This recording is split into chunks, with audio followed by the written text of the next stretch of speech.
Hi everyone, welcome back to our YouTube channel. ನನ್ನ ಹೆಸರು Kavita Sunil. High hopes ನೀವೆಲ್ಲ ತುಂಬ ಚೆನ್ನಾಗಿದ್ದೀರಾ ಅನ್ಕೋತೀನಿ. ನಾನು ಕೂಡ ಸೂಪರ್ ಆಗಿದ್ದೀನಿ. ಮಾರ್ನಿಂಗಿಂದನೇ ಲಾಗ್ ಶುರು ಮಾಡ್ತಾ ಇದ್ದೀನಿ. ತುಂಬ ದಿನ ಆಗಿತ್ತು ಆಯಿಲ್ ಹಚ್ಕೊಂಡು. ಸೊ ಆಯಿಲ್ ಹಚ್ಕೊಳ್ಳೋಣ ಅಂತ ಬಂದರೆ ನನ್ನ ಮಗಳು ಬಿಡ್ತಾನೆ ಇಲ್ಲ. ನನಗೂ ಅಪ್ಲೈ ಮಾಡು ಅಮ್ಮ ಅಂತ ಇದು ಮಾಡ್ತಿದ್ಲು. ಸೊ ಅದಕ್ಕೆ ಅವಳಿಗೆ ಫಸ್ಟು ಅಪ್ಲೈ ಮಾಡಿ ನೆಕ್ಸ್ಟ್ ನಾನು ಅಪ್ಲೈ ಮಾಡ್ಕೊಳ್ಳೋಣ ಅಂತ ಅಪ್ಲೈ ಮಾಡ್ಕೋತಿದ್ದೆ. ಸೊ ಅದಕ್ಕೆ ಮುಂದೆ ನನ್ನ ಚಾನಲ್ನ ಸಬ್ಸ್ಕ್ರೈಬ್ ಮಾಡದೆ ನೋಡ್ತಿದ್ದೀರಾ, ಪ್ಲೀಸ್ ಹೋಗಿ ಸಬ್ಸ್ಕ್ರೈಬ್ ಮಾಡ್ಕೊಳ್ಳಿ, ಲೈಕ್ ಮಾಡಿ, ಶೇರ್ ಮಾಡಿ, ಕಮೆಂಟ್ ಮಾಡಿ. ಬೆಲ್ ಐಕನ್ನ ಒತ್ತೋದನ್ನ ಮಾತ್ರ ಮರಿಬೇಡಿ. ಯಾವುದೇ ಒಂದು ವೀಡಿಯೋ ಹಾಕಿದ್ರೂ ಫಸ್ಟು ನಿಮಗೆ ನೋಟಿಫಿಕೇಷನ್ ಬರುತ್ತೆ. ಸೊ ನಾನು ಹಾಕೋ ವೀಡಿಯೋ ಎಲ್ಲ ನೀವೇ ನೋಡ್ಬೋದು. ಬನ್ನಿ ವೀಡಿಯೋಸ್ನ ಸ್ಟಾರ್ಟ್ ಮಾಡೋಣ. ತುಂಬ ಜನ ಒಂದೇ ಪ್ರಶ್ನೆ, ನಿಮ್ಮ ಡೆಲಿವರಿ ಡೇಟ್ ಯಾವಾಗ ಅಂತ ತುಂಬ ಕಮೆಂಟ್ ಬರ್ತಾಯಿದೆ. ಸೊ ಅದಕ್ಕೆ ಇದರಲ್ಲಿ ಕ್ಲಾರಿಟಿ ಕೊಡೋಣ ಅಂದ್ಬಿಟ್ಟು ಈ ವಿಡಿಯೋ ಮಾಡ್ತಾಯಿದ್ದೀನಿ. ಇವತ್ತು ನನಗೆ 9 ಮಂತ್ಸ್ದು ಸ್ಕ್ಯಾನಿಂಗ್ ಇದೆ. ಸ್ಕ್ಯಾನಿಂಗ್ ಹೋಗಬೇಕು, ಅದಕ್ಕೆ ರೆಡಿ ಆಗ್ತಿದ್ದೆ. ನನಗೆ ಈ ಪ್ರೆಗ್ನೆನ್ಸಿಲಿ ಒಂದೇನು ಅನಿಸಿದೆ ಅಂದರೆ, ನನ್ನ ಏರು ಸ್ವಲ್ಪ ಗ್ರೋತ್ ಆಗಿದೆ ಅಂತ ಫೀಲ್ ಆಗ್ತಿದೆ. ಆಮೇಲೆ ಇದ್ದಕ್ಕಿದ್ದಂಗೆ ನನಗೆ ಸ್ವಲ್ಪ ಕಾಲು, ಕೈ, ಮುಖ ಎಲ್ಲ ಫುಲ್ಲು ಊದ್ಕೊಳ್ಳೋಕೆ ಶುರು ಆಗಿಬಿಡ್ತು. ಏನಕ್ಕೆ ಈ ಥರ ಆಯಿತು? ಫಸ್ಟ್ ಡೆಲಿವರಿಲಿ ನನಗೆ ಟೈಮಲ್ಲೂ ಇಲ್ಲ, ಹೋಲ್ ಪ್ರೆಗ್ನೆನ್ಸಿಲಿ ಆ ಥರ ಆಗೇ ಇರಲಿಲ್ಲ. ಸೊ ಅಮ್ಮ ಫಸ್ಟು ಹೋಗು ತೋರಿಸು, ಯಾಕೆ ಈ ಥರ ಆಗ್ತಿದೆ ನೋಡು, ಇಷ್ಟೆಲ್ಲ ಮುಖ ನೀವೇ ನೋಡ್ತಿದ್ದೀರಾ ಫುಲ್ ಊದ್ಕೊಂಡಂಗೆ ಅಥವಾ ಸ್ವಲ್ಪ ನನಗೆ ಬಿಗ್ದಂಗೂ ಫೀಲ್ ಆಗ್ತಿತ್ತು. ಸೊ ಅದಕ್ಕೆ ಬೇಡ ರಿಸ್ಕ್ಸ್ ತೊಗೊಳ್ಳೋದು, ವೆಯ್ಟ್ ಮಾಡೋದು ಅಂದ್ಬಿಟ್ಟು ಹೋಗೋಣ ಅಂದ್ಬಿಟ್ಟು ಸ್ಕ್ಯಾನಿಂಗ್ ಹೋಗಿ ಅಪಾಯಿಂಟ್ಮೆಂಟ್ ತೊಗೊಂಡೆ ಡಾಕ್ಟ್ರ್ ಹತ್ರ. ಇದು ಆಯಿಲು ಅಪ್ಲೈ ಮಾಡೋದು ಮಸಾಜ್ ಥರ ತುಂಬ ಚೆನ್ನಾಗಿರುತ್ತೆ. ಇದ್ರದ್ದು ಲಿಂಕ್ ಬೇಕು ಅಂದರೆ ನಾನು ಇನ್ಸ್ಟಾಗ್ರಾಮ್ ಸ್ಟೋರಿಲಿ ವೀಡಿಯೋದಲ್ಲಿ ರೀಲ್ಸಲ್ಲಿ ಅಪ್ಲೋಡ್ ಮಾಡಿದ್ದೀನಿ. ತುಂಬ ಚೆನ್ನಾಗಿದೆ. ಆಲ್ಮೋಸ್ಟ್ ಕ್ಲೀನಾಗಿ ಏರ್ ಮಸಾಜ್ ಆಗುತ್ತೆ, ಆರಾಮಾಗಿ ಅಪ್ಲೈ ಮಾಡ್ಕೋಬೋದು. ತುಂಬ ಚೆನ್ನಾಗಿದೆ. ಇದು ಬೇಕು ಅಂದರೆ ನೀವು ನನ್ನ ಇನ್ಸ್ಟಾಗ್ರಾಮ್ ID ಹೋಗಿ ಚೆಕ್ಔಟ್ ಮಾಡಿದ್ರೆ ನಿಮಗೆ ಡೈರೆಕ್ಟಾಗಿ ಲಿಂಕ್ ಸಿಗುತ್ತೆ. ಸೊ ಅವಳು ಇನ್ನೂ ಸ್ವಲ್ಪ ಆಯಿಲ್ ಅಪ್ಲೈ ಮಾಡಿಕೊಡು ಅಂತ ಹಠ ಮಾಡ್ತಿದ್ಲು ಜಶ್ವಿಕಾ. ನನಗೆ ಸಾಕು ಮಗಳೇ ಅಂತ ಹೇಳ್ತಿದ್ದೆ, ಅಳ್ತಾ ನಿಂತಿದ್ಲು. ಬಾ ಅಂತ ಕರೆದ್ರೂ ಬರ್ತಾ ಇರಲಿಲ್ಲ. ಫುಲ್ಲು ನನಗೆ ಈಗ ಸಿಕ್ಕಾಬಟ್ಟೆ ಸುಸ್ತಾಗ್ತಾ ಇರುತ್ತೆ. ಕೂತ್ಕೊಳ್ಳೋಕ್ಕೂ ಆಗೋಲ್ಲ, ನಿಂತ್ಕೊಳ್ಳೋಕ್ಕಾಗಲ್ಲ. ಕೂತ್ಕೊಬಿಟ್ರೆ ಎದ್ದೇಳೋದೇ ಬೇಡ. ಎಲ್ಲಿ ಕೂತಿರ್ತೀನಿ ಅಲ್ಲೇ ಕಂಫರ್ಟೇಬಲಾಗಿ ಕೂತ್ಕೊಳ್ಳೋಣ, ಎದ್ದೇಳೋದೇ ಬೇಡ ಮೇಲಕ್ಕೆ ಅನ್ನೋ ರೀತಿಲಿ ಫೀಲ್ ಆಗ್ತಾ ಇರುತ್ತೆ. ಬಟ್ ಮಮ್ಮಿ ಬಾ ಮಮ್ಮಿ ಎತ್ಕೋ ಅಂತ ಅವಳು ತುಂಬಾ ಹಠ ಮಾಡ್ತಾ ಇರ್ತಾಳೆ. ಈ ಟೈಮಲ್ಲಂತೂ ಸಿಕ್ಕಾಬಟ್ಟೆ ಯಾಕೋ ಇತ್ತೀಚೆಗಂತೂ ಸ್ವಲ್ಪ ಫುಲ್ಲು ಹಠ ಮಾಡೋಕ್ಕೆ ಶುರು ಮಾಡಿಬಿಟ್ಟಿದ್ದಾಳೆ. ಪಾಪು ಆದಮೇಲೆ ಏನು ಮಾಡ್ತಾಳೆ ನೋಡಬೇಕು, ಅದೇ ಒಂದು ನಮಗೆ ಟೆನ್ಷನು. ಸ್ವಲ್ಪ ಕೈ ಕಾಲು ಎಲ್ಲ ತುಂಬಾ ಬಿಗಿತಿತ್ತು ನನಗೆ. ಸ್ವಲ್ಪ ದಪ್ಪ ಮುಖ ಎಲ್ಲ ದಪ್ಪ ಆಗಿರೋದ್ರಿಂದ ನಾನೆಲ್ಲೋ ಇನ್ನೇನು ಡೆಲಿವರಿ ಡೇಟ್ ಬಂತು ಎಲ್ಲೋ ಟೆನ್ಷನ್ ಮಾಡ್ಕೊಬಿಟ್ಟಿದ್ದೀನಿ ನಾನು. ಅದಕ್ಕೆ ಮುಖ ಎಲ್ಲ ದಪ್ಪ ಆಗಿಬಿಟ್ಟಿದ್ದೆ. ಹಾಸ್ಪಿಟ್ಲಿಗೆ ಹೋಗಿ ಫಸ್ಟ್ ಎದ್ದೋಗಿ ಅವಳನ್ನ ಎತ್ಕೊಂಡೆ. ಫುಲ್ಲು ನಾನು ಬರಲ್ಲ ಹೋಗು ಅಂತ ಸಿಕ್ಕಾಬಟ್ಟೆ ಹೇಳ್ತಿದ್ಲು. ಯಾಕೋ ಅವಳಿಗೀಗ ಏನಂತ ಫೀಲ್ ಆಗುತ್ತೆ ಅಂದರೆ, ಫಸ್ಟು ನನಗೆ ಪ್ರಿಫ್ರೆನ್ಸ್ ಕೊಡಬೇಕು, ನನ್ನನ್ನೇ ನೋಡ್ಕೋಬೇಕು, ನನ್ನನ್ನೇ ಎತ್ಕೋಬೇಕು. ಮಮ್ಮಿ ಕೈಲಿ ಆಗಲ್ಲ ಮಗಳೇ ಅಂತ ಹೇಳಿದ್ರು ಕೇಳಲ್ಲ, ಅಳ್ತಾಳೆ ಮಾಡ್ತಾಳೆ. ಬಟ್ ಅವಳಿಗೂ ಇನ್ನೂ ಅಷ್ಟು ಗೊತ್ತಾಗಲ್ಲ ಅಲ್ವಾ. ಸೊ ನಾವೇ ಅಡ್ಜಸ್ಟ್ ಮಾಡ್ಕೋಬೇಕು. ಬೇಬಿ ಬಂದಮೇಲೆ ಯಾವ ಥರ ರಿಯಾಕ್ಟ್ ಮಾಡ್ತಾಳೆ ಅಂತ ಚೆಕ್ ಮಾಡಬೇಕು. ಸೊ ಅವಳನ್ನ ಎತ್ಕೊಂಡು ಸಮಾಧಾನ ಮಾಡ್ತಿದ್ದೆ. ಇಲ್ಲೇನು ಕೆಲಸ ಮಾಡ್ತಾಯಿಲ್ಲ, ಕಂಪ್ಲೀಟ್ ಅಮ್ಮನ ಮನೇಲಿ ಫುಲ್ಲು ರೆಸ್ಟಲ್ಲೇ ಇದ್ಬಿಟ್ಟಿದ್ದೀನಿ. ಅಮ್ಮನೇ ಕೆಲಸ ಮಾಡ್ಕೋತಾರೆ.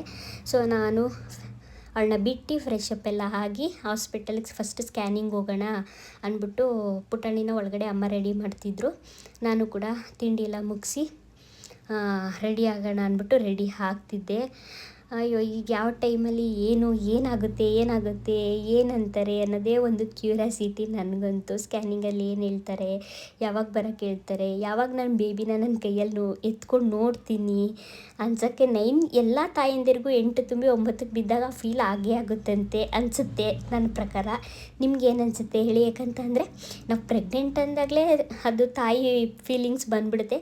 ಬಟ್ ಅದು ಟೈಮ್ ಹತ್ತತ್ರ ಆಯ್ತಿತ್ತು ಅಂದಾಗ ಯಾವಾಗ ನಮ್ಮ ಬೇಬಿ ನಮ್ಮ ಕೈಗೆ ಬರುತ್ತೆ, ಯಾವಾಗ ನಾವು ಮುದ್ದಾಡ್ತೀವಿ, ಯಾವಾಗ ನಾವು ಎತ್ಕೋತೀವಿ, ಯಾವಾಗ ಅದನ್ನು ಫೀಲ್ ಮಾಡ್ತೀವಿ, ಟಚ್ ಮಾಡ್ತೀವಿ, ಪ್ರತಿಯೊಂದು ಯೋಚನೆ ಎಲ್ಲ ಶುರುವಾಗಿರುತ್ತೆ. ಸೊ ತಿಂಡಿಗೆ ವೆಜಿಟೇಬಲ್ ಪಲಾವ್ ಮಾಡಿದರು.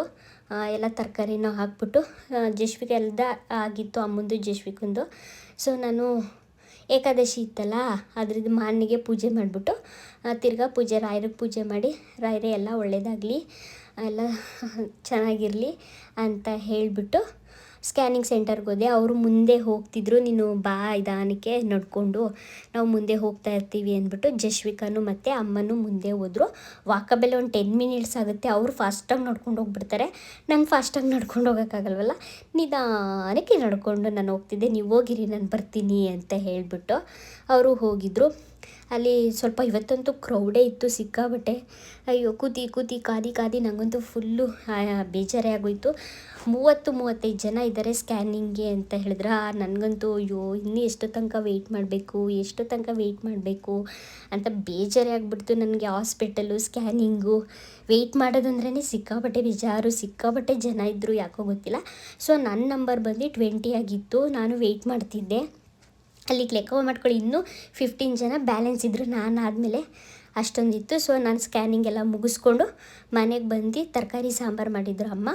ಊಟ ಮಾಡಿ ಸ್ವಲ್ಪ ಹೊತ್ತು ಕೂತಿದ್ದು, ಜಸ್ಟ್ ಅರ್ಧ ಗಂಟೆನೂ ಇಲ್ಲ 1/4 ಗಂಟೆನೂ ಇಲ್ಲ ಕೂತಿದ್ವಿ. ಮತ್ತೆ ಹಾಸ್ಪಿಟಲ್ಗೆ ಹೋದ್ವಿ, ಯಾಕಂದರೆ ಸ್ಕ್ಯಾನಿಂಗಲ್ಲೇ ಟೈಮ್ ಆಗಿಬಿಡ್ತು. 20 ಜನ ಅಂದರೆ ಲೆಕ್ಕ ಹಾಕೊಳ್ಳಿ, ಅದೆಲ್ಲ ಕ್ಲೀನಾಗಿ ಸ್ಕ್ಯಾನಿಂಗ್ ಮಾಡಬೇಕು. ಪ್ರತಿಯೊಬ್ಬರದ್ದು ಯಾವ ಥರ ಸ್ಕ್ಯಾನಿಂಗ್ ಇರುತ್ತೆ ಅಂತ ನಮಗೆ ಗೊತ್ತಿಲ್ಲ. ಸೊ ಎಲ್ಲದಕ್ಕೂ ಟೈಮ್ ಹಿಡಿಯುತ್ತಲ್ವ, ವೆಯ್ಟ್ ಮಾಡಿಕೊಂಡು ಇನ್ನು ಡಾಕ್ಟ್ರ್ ವಿಸಿಟಿಂಗ್ಗೆ ಸ್ವಲ್ಪನೇ ಟೈಮ್ ಇದ್ದಿದ್ದು, ಬನ್ನಿ ಅಂತ ಕಾಲ್ ಬೇರೆ ಮಾಡ್ತಿದ್ರು ಅವರು. ಸರಿ ಅಂದ್ಬಿಟ್ಟು ಜಸ್ಟ್ ಊಟ ಮಾಡ್ಕೊಂಡು ಒಂದು 10 ಮಿನಿಟ್ಸ್ ಕೂತಿದ್ದು ಹಾಸ್ಪಿಟಲ್ಗೆ ಹೋದ್ವಿ. ಮಾಮೂಲಿ ಎವ್ರಿ ಟೈಮ್ ಹಂಗೆ ಬಿ ಪಿ ಚೆಕ್ ಮಾಡಿದ್ರು, ಬಿ ಪಿ ನಾರ್ಮಲ್ ಇತ್ತು. ನಂದು ಪುಟಾಣಿದು ವೆಯ್ಟು ಇದು ಬಂದು ಟೋಟಲು ನಮ್ಮಿಬ್ರದ್ದು.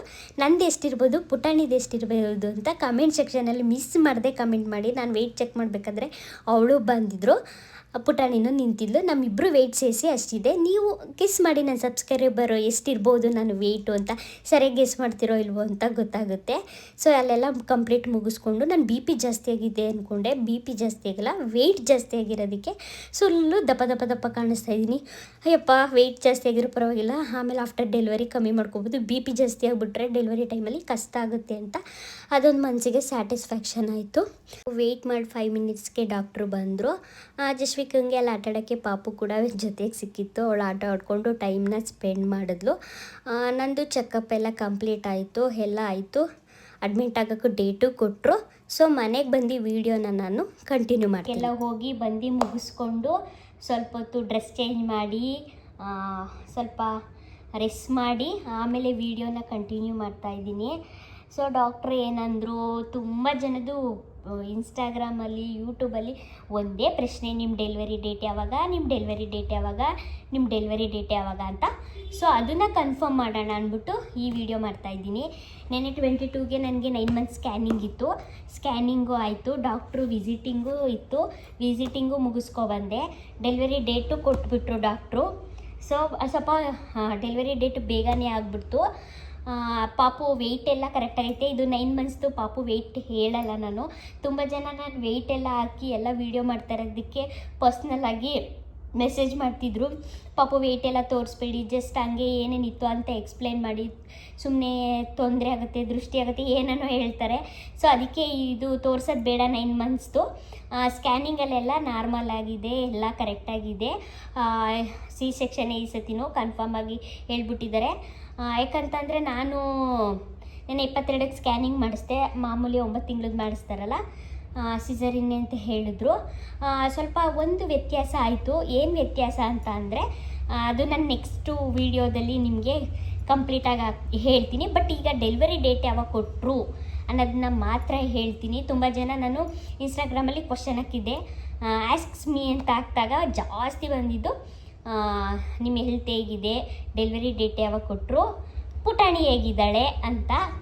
ಸೊ ನಾನು ಚೆನ್ನಾಗಿದ್ದೀನಿ, ಆರಾಮಾಗಿದ್ದೀನಿ, ಏನೂ ತೊಂದರೆ ಇಲ್ಲ. ಈಗ 20 ಡೇಸ್ಗೆ ಫಸ್ಟ್ ಎಲ್ಲ ಒಂದೇ ಡಾಕ್ಟ್ರದ್ದು ಕಂಪ್ಲೇಂಟ್ ಇದ್ದಿದ್ದು ವೆಯ್ಟ್ ಗೇನ್ ಆಗ್ತಾಯಿಲ್ಲ ಅಂತ. ಈಗ 15 ಡೇಸ್ ಆಯ್ತೇನೋ ಅಮ್ಮನ ಮನೆಗೆ ಬಂದು, ಅದೇನೋ ಗೊತ್ತಿಲ್ಲ, ಇದ್ದಕ್ಕಿದ್ದಂಗೆ 2 kg ಜಾಸ್ತಿ ಆಗಿಬಿಟ್ಟಿದ್ದೀನಿ, ವೆಯ್ಟ್ ಗೇನ್ ಆಗಿದ್ದೀನಿ. ಎಲ್ಲ ವೆಯ್ಟ್ ಗೇನು ಎಲ್ಲ ನಾರ್ಮಲ್ ಇದೆ. ಆಮೇಲೆ ಸ್ಕ್ಯಾನಿಂಗಲ್ಲೂ ಎಲ್ಲ ಕರೆಕ್ಟಾಗಿದೆ. ಪಾಪು ವೆಯ್ಟು ಓಕೆ. ನಾನು ನೆಕ್ಸ್ಟ್ ವೀಕಲ್ಲಿ ಮಾಡೋಣ ಅಂತ ಡಾಕ್ಟ್ರು ಹೇಳಿದ್ರು. ಅಷ್ಟರೊಳಗೆ ಒಂದು ಪ್ರಾಬ್ಲಮ್ ಆಯಿತು. ಅದಕ್ಕೆ ಡಾಕ್ಟರ್ ಅಂದರು ರಿಸ್ಕ್ ತಗೊಳ್ಳೋದು ಬೇಡ, ಈ ಟೈಮಲ್ಲಿ ನೀವೇ ಕಂಫರ್ಟೇಬಲ್ ಆಗಿಲ್ಲ ಅಂತಂದರೆ ಸುಮ್ಮನೆ ಪ್ರಾಬ್ಲಮ್ ಆಗಿಬಿಡುತ್ತೆ, ಅದೆಲ್ಲ ವೆಯ್ಟ್ ಎಲ್ಲ ಓಕೆ ಮಾಡಿಬಿಡೋಣ. ಈ 26 ಶನಿವಾರ ನನಗೆ ಅಡ್ಮಿಂಟ್ ಆಗೋಕ್ಕೆ ಹೇಳಿದ್ದಾರೆ. 26ನೇ ತಾರೀಕು ನನಗೆ ಡೆಲಿವರಿ ಆಗುತ್ತೆ. ಏನು ಪ್ರಾಬ್ಲಮ್ ಆಯಿತು ಏನಕ್ಕೆ ಬೇಗ 1 ವೀಕು ಡಾಕ್ಟ್ರ್ ಹೇಳಿರೋ ಪ್ರಕಾರ 1 ವೀಕು ಲೇಟಾಗಿ ಆಗಬೇಕಾಗಿತ್ತು ಡೆಲಿವರಿ, 1 ವೀಕ್ ಬೇಗ ಆಗ್ತೈತೆ ಅಷ್ಟೇ ವ್ಯತ್ಯಾಸ. ಏನು ತೊಂದರೆ ಇತ್ತು, ಏನಕ್ಕೆ 1 ವೀಕ್ ಬೇಗ ಮಾಡಿಸ್ತಾ ಇದ್ದೀನಿ ನಾನು ಅಂತ ನೆಕ್ಸ್ಟು ನನ್ನ ಬೇಬಿ ಆದಮೇಲೆ ಆಗಲ್ಲಿ ಹೇಳ್ತೀನಿ. ಈಗ ಅದು ಬೇಡ, ಯಾಕಂತ ಅಂದರೆ ಸುಮ್ಮನೆ ಈಗಲೇ ಹೇಳ್ಬಿಟ್ರೆ ಹಂಗೆ ಹಿಂಗೆ ಅದು ಇದು ಅಂತೆಲ್ಲ ಇದು ಮಾಡ್ತಾರೆ. ಸೊ ಅದಕ್ಕೆ ಬೇಡ, ಬೇಬಿ ವೆಯ್ಟು ಕರೆಕ್ಟಾಗಿದೆ ಸಾಕು ಅಂತ ಹೇಳಿದ್ರು. ಹಾರ್ಟ್ ಬೀಟ್ ಬಂದ್ಬಿಟ್ಟು 140 ಇದೆ ಪಾಪುದು. ಹಾರ್ಟ್ ಬೀಟು ಮಾಮೂಲಿ ಪೋಸ್ಟ್ ಇಯರು ಅವೆಲ್ಲ ನಿಮಗೆ ಗೊತ್ತು. ಸೊ ಇದು ನನ್ನ ಡೆಲಿವರಿ ಡೇಟು 26ಗೆ ಬರೋಕ್ಕೆ ಹೇಳಿದ್ದಾರೆ. ಗುರುವಾರ ಕನ್ಫರ್ಮೇಷನ್ಗೆ ಮತ್ತೆ ಒಂದು ಸತಿ ಕನ್ಫರ್ಮ್ ಮಾಡಿ ನೆನ್ನೆ ವಿಸಿಟಿಂಗ್ ಹೋದಾಗ ಕನ್ಫರ್ಮ್ ಆಗಿ ಹೇಳಿದ್ದೀವಿ. ಸಿ ಸೆಕ್ಷನ್ ಅಂತ ಹೇಳಿರೋದ್ರಿಂದ ಫ್ಯಾಮಿಲಿ ಪ್ಲ್ಯಾನಿಂಗು ಅಲ್ಲೇ ಮಾಡಿಸ್ತಾ ಇದ್ದೀವಿ, ಅದಕ್ಕೂ ಬರೆದು ಕೊಟ್ಟಿದ್ದೀವಿ. ಸಿ ಸೆಕ್ಷನ್ಗೂ ಬರೆದು ಕೊಟ್ಬಿಟ್ಟು ಬಂದಿದ್ದೀವಿ. ಯಾಕಂದರೆ ನೆನ್ನೆ ನನ್ನ ಹಸ್ಬೆಂಡ್ ಬಂದಿದ್ದರು, ಅವ್ರನ್ನ ಫೈನಲಾಗಿ ಕೇಳಿದ್ರು. ಸೊ ಕನ್ಫರ್ಮೇಷನ್ಗೋಸ್ಕರ ಇನ್ನೊಂದು ಸತಿ ಕಾಲ್ ಮಾಡ್ತೀನಿ ಗುರುವಾರ ಅಂತ ಹೇಳಿದ್ದಾರೆ. ಅದು ಕನ್ಫರ್ಮ್ ಆಯಿತು ಅಂತ ಅಂದರೆ ಕನ್ಫರ್ಮ್ ಆಯಿತು. ಫ್ಯಾಮಿಲಿ ಪ್ಲ್ಯಾನಿಂಗು ನಾನು ನಮ್ಮ ಹಸ್ಬೆಂಡ್ರು ಡಿಸೈಡ್ ಮಾಡಿದ್ದೀವಿ. ಯಾಕಂತಂದರೆ ನಮ್ಗೆ ಒಂದೇ ಬೇಬಿ ಸಾಕಾಗಿತ್ತು. ಬಟ್ ದೇವ್ರ ಇಚ್ಛೆ ಬೇಗನೆ ದೇವರು ಕೊಟ್ಬಿಟ್ಟ. ಆಗಲಿ ಯಾವ್ದಾರಾಗಲಿ ಹೆಣ್ಣಾದರೂ ಆಗಲಿ ಗಂಡಾದರೂ ಆಗಲಿ ಯಾವುದು ಅಬ್ಜೆಕ್ಷನ್ನು ಇಲ್ಲ, ಮಾಡಿಬಿಡಿ ಡಾಕ್ಟ್ರೇ ಅಂತ ಹೇಳಿದ್ವಿ. ಡಾಕ್ಟ್ರು ಓಕೆ ಅಂತ ಹೇಳಿದ್ದಾರೆ. ಸೊ ಬರ್ದು ಕೊಟ್ಟಿದ್ವಿ. ಗುರುವಾರ ಕಾಲ್ ಮಾಡಿ ಎಷ್ಟೊತ್ತಿಗೆ ಬರಬೇಕು, ಏನು ಟೈಮಿಂಗ್ಸ್ ಬರಬೇಕು, ಯಾವ ಟೈಮಿಗೆ ಊಟ ಎಲ್ಲ ಮಾಡಬೇಕು, ತಿಂಡಿ ತಿನ್ನಬೇಕು. ಫಸ್ಟ್ ತಿಂಡಿನೇ ಅಷ್ಟೇ. ಲಾಸ್ಟ್ ಪುಟಾಣಿ ಟೈಮಲ್ಲಿ 8 ಗಂಟೆಗೆಲ್ಲ ತಿಂಡಿ ಮುಗಿಸಿ ಕಂಪ್ಲೀಟ್ ನಿಮ್ಮದು ಕಾಫಿ ಹಾಲು ಬ್ರೇಕ್ಫಾಸ್ಟ್ ಏನಿದೆ ಎಲ್ಲ ಕಂಪ್ಲೀಟ್ 8 ಗಂಟೆಗೆ ಆಗಬೇಕು. ಅದ್ರ ಮೇಲೆ ಹಾಸ್ಪಿಟ್ಲಿಗೆ ಬರೋ ತನಕ 1 ಲೋಟ ನೀರು ಕುಡಿಬೇಡಿ ಅಂತ ಹೇಳಿದರು. ಸೊ ಈ ಸತಿ ಎಷ್ಟು ಗಂಟೆಗೆ ಏನು ನಮ್ಮತ್ತೆ ಶಾಸ್ತ್ರ ಕೇಳ್ತೀನಿ ಅಂತ ಹೇಳಿದ್ದಾರೆ. ಕೇಳಿದ್ದಕ್ಕೆ ಯಾವ ಟೈಮಿಂಗ್ಸ್ ಮಾಡಿಸೋಣ ಅಂತ ಅದನ್ನೆಲ್ಲ ಕೇಳಿ ಡಾಕ್ಟ್ರಿಗೆ ಹೇಳಿದ್ರೆ ಆಮೇಲೆ ಏನಂತ ಹೇಳ್ತಾರೆ ನೋಡ್ತಾರೆ ಮಾಡಬೇಕು. ಸೊ ಇದು ನನ್ನ ಡೆಲಿವರಿ ಡೇಟು. 26ನೇ ತಾರೀಕು ಅಡ್ಮಿಟ್ ಆಗಬೇಕು. ನಾನು ಮೊದಲು ತೋರಿಸ್ತಿದ್ನಲ್ಲ ಅದೇ ಆಸ್ಪತ್ರೆ, ನಿಮಗೆಲ್ಲ ಗೊತ್ತು. ಪುಟಾಣಿನೂ ತುಂಬ ಚೆನ್ನಾಗಿದ್ದಾಳೆ. ತುಂಬ ಜನ ಪುಟಾಣಿ ಹೇಗಿದ್ದಾಳೆ ಅಂತ ಕೇಳ್ತಾರೆ. ಪುಟಾಣಿನೂ ಸೂಪರಾಗಿದ್ದಾಳೆ, ಅವಳದು ಏನೂ ತೊಂದರೆ ಇಲ್ಲ. ಬಟ್ ಈಗ ನನಗೇನಪ್ಪ ಅಂದರೆ 2 ಮಕ್ಕಳನ್ನ ಹ್ಯಾಂಡ್ಲು ಮಾಡಬೇಕು. ನೋಡೋಣ ಹೆಂಗಿರ್ತಾಳೆ ಏನು ಮಾಡ್ತಾಳೆ ಗೊತ್ತಿಲ್ಲ. ಅವಳೇ ಪಾಪು ಬಂದಮೇಲೆ ತಂಗಿನೋ ತಮ್ಮನೋ ಆಟ ಆಡಿಸ್ಕೊಂಡು ಅವಳೇ ಆರಾಮಾಗಿರ್ತಾಳೆ ಅಂತ ಅಂದ್ಕೊಂಡಿದ್ದೀನಿ. ನೋಡೋದೆ ಏನಾಗುತ್ತೆ. ಇದು ನನ್ನ ಡೆಲಿವರಿ ಡೇಟು ಕೇಳಿದ್ರಲ್ಲ ಅದು. ಆಮೇಲೆ ತುಂಬ ಜನ ಆಮೇಲೆ ಫುಡ್ ರೊಟ್ಟಿಂದು ವೀಡಿಯೋ ಹಾಕ್ತಾಯಿದ್ದೀನಿ ನಾನು ಇನ್ಸ್ಟಾಗ್ರಾಮಲ್ಲಿ, ಯೂಟ್ಯೂಬಲ್ಲೇನೂ ಹಾಕ್ತಾಯಿಲ್ಲ ನಾನು. ಅದ್ರದ್ದು ಫುಡ್ಡೆಲ್ಲ ತಿನ್ನಬೇಡಿ ಅದು ತಿನ್ನಬೇಡಿ ಅಂತಾರೆ.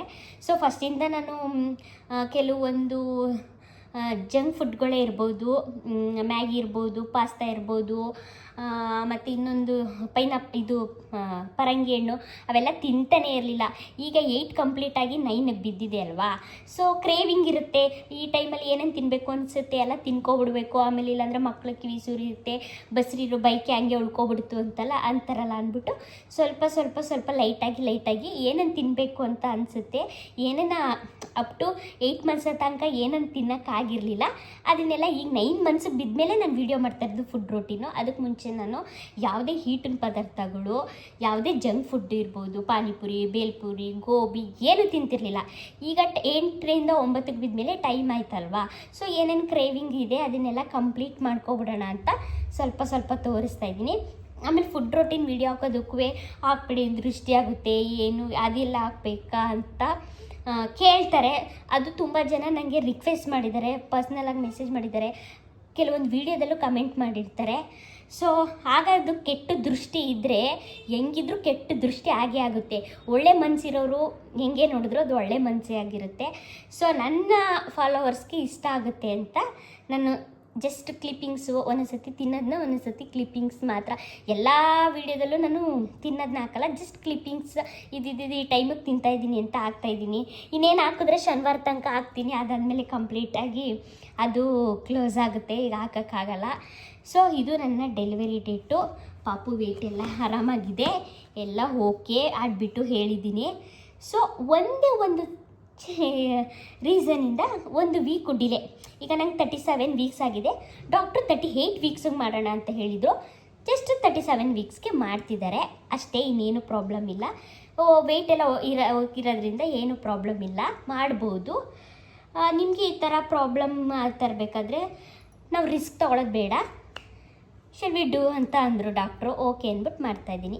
ಸೊ ಇರೋದು ನನ್ನ ಡೆಲಿವರಿ ಡೇಟು, ನನ್ನ ಸ್ಕ್ಯಾನಿಂಗು ಎಲ್ಲಿ ಲಾಸ್ಟ್ ಸ್ಕ್ಯಾನಿಂಗ್ ಎಲ್ಲ ಇದೆಲ್ಲ ಒಂದು ಮೆಮೊರೇಬಲು. ಇಲ್ಲಿಗೆ ಫಿನಿಶ್. ಯಾಕಂದರೆ ಫ್ಯಾಮಿಲಿ ಪ್ಲ್ಯಾನಿಂಗ್ ಮಾಡಿಸ್ಕೊತಾ ಇದ್ದೀನಿ. ಇನ್ನು ಈ ಥರ ಫೀಲಿಂಗ್ಸ್ ತಾಯ್ತನ ಅನ್ನೋದು ಏನಾದರೂ ಮಕ್ಕಳು ಬೆಳೀತಾ ಇದ್ದರೆ ದೊಡ್ಡವರು ತಾಯ್ತನ ಇದ್ದೇ ಇರುತ್ತೆ.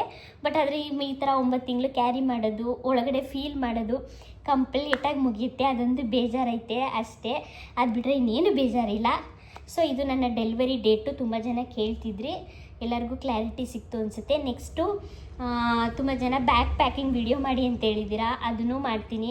ಅದಾದಮೇಲೆ ಯಾವ ಬೇಬಿ ಆಯಿತು, ನನಗೇನಕ್ಕೆ 1 ವೀಕು ಬೇಗನೆ ಡೆಲಿವರಿ ಆಯಿತು, ಯಾವ ರೀಸನ್ನಿಂದ ಅಂತ ಆ ವಿಡಿಯೋದಲ್ಲೂ ನಾನು ಕಂಪ್ಲೀಟಾಗಿ ಹೇಳ್ತೀನಿ. ಈ ಲಾಗ್ನ ನಾನು ಇಲ್ಲಿಗೆ ಎಂಡ್ ಮಾಡ್ತೀನಿ. Thank you for watching my video. ನಿಮ್ಮ ಸಪೋರ್ಟು ನನಗೆ ತುಂಬಾ ಮುಖ್ಯ. ಪ್ಲೀಸ್ ಸಪೋರ್ಟ್ ಮಾಡ್ತಾರೆ. ಈಗ ಕಂಟಿನ್ಯೂಷನ್ ಆಗಿ ಲಾಗ್ಸ್ಗಳು ಬರ್ತಾ ಇರುತ್ತೆ. ಆಫ್ಟರ್ ಬಾಣಂತನದ್ದು ವೀಡಿಯೋಸ್ ಆದರೆ ಅದನ್ನು ಸ್ವಲ್ಪ ದಿನ ಆದಮೇಲೆ ಅದನ್ನು ಮಾಡ್ತೀನಿ, ಎಲ್ಲನೂ ಅಪ್ಲೋಡ್ ಮಾಡ್ತೀನಿ. ಕಂಟಿನ್ಯೂಷನ್ ಆಗಿ ವೀಡಿಯೋಸ್ ಬರ್ತಾನೆ ಇರುತ್ತೆ. ಸೊ ಇದು ನನ್ನ ಡೆಲಿವರಿ ಡೇಟು. ನಿಮಗೆಲ್ಲರಿಗೂ ಗೊತ್ತಾಯಿತು ಅನಿಸುತ್ತೆ. ಇನ್ನು ಮಿಕ್ಕಿದ್ದೆ ಏನಿದೆ ನೆಕ್ಸ್ಟ್ ವೀಡಿಯೋದಲ್ಲಿ ನಿಮ್ಗೇನಾದ್ರು ಡೌಟ್ ಇದ್ದರೆ ಇನ್ನೇನಾದರೂ ಕಮೆಂಟ್ ಮಾಡಿ, ಅದಕ್ಕೆ ನೆಕ್ಸ್ಟ್ ವೀಡಿಯೋದಲ್ಲಿ ನಾನು ಕ್ಲಾರಿಟಿ ಕೊಡ್ತೀನಿ. ಈ ವಿಡಿಯೋನ ಇಲ್ಲಿಗೆ ಎಂಡ್ ಮಾಡ್ತೀನಿ. Thank you every one.